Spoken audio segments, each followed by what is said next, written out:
की।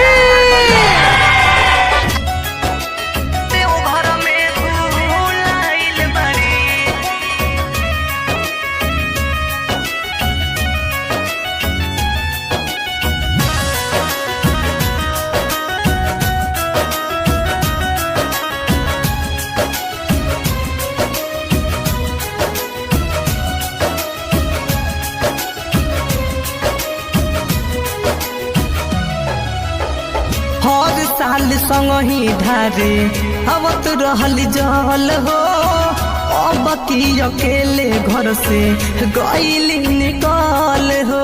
हे बाबा दादा हाँ हाँ हाँ, हर साल संग ही ढारे आवत रहल जल हो, अब की अकेले घर से गईली निकल हो।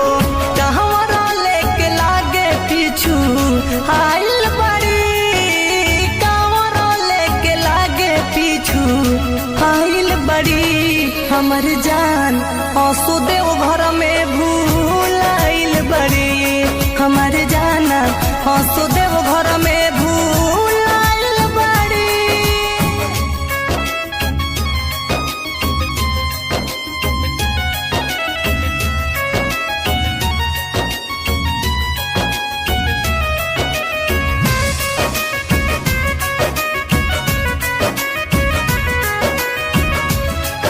आप सुन रहे हैं रोशन गन्नाई को।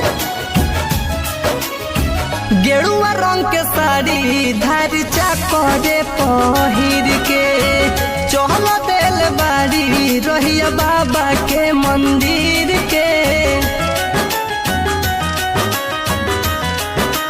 हाँ बाबा हो खाना सहैया हो, तुही कह दो कवनु पैया हो, भगती में उतारा पागा लाइल बड़ी, भगती में उतारा पागा लाइल बड़ी, हमर जान आंसू देव घर में भूल आइल बड़ी, हमर जाना आंसू देव घर में भूल आइल बड़ी,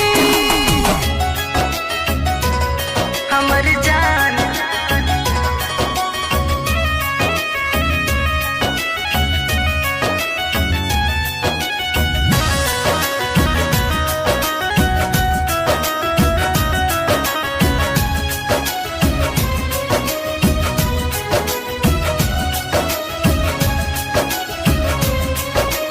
आप सुन रहे हैं रोशन गन्नाई को। घायल मेरा तुंजे उनके खोजता वे भीड़ में, सोच सोच है तक हमरा हो खाता शरीर में।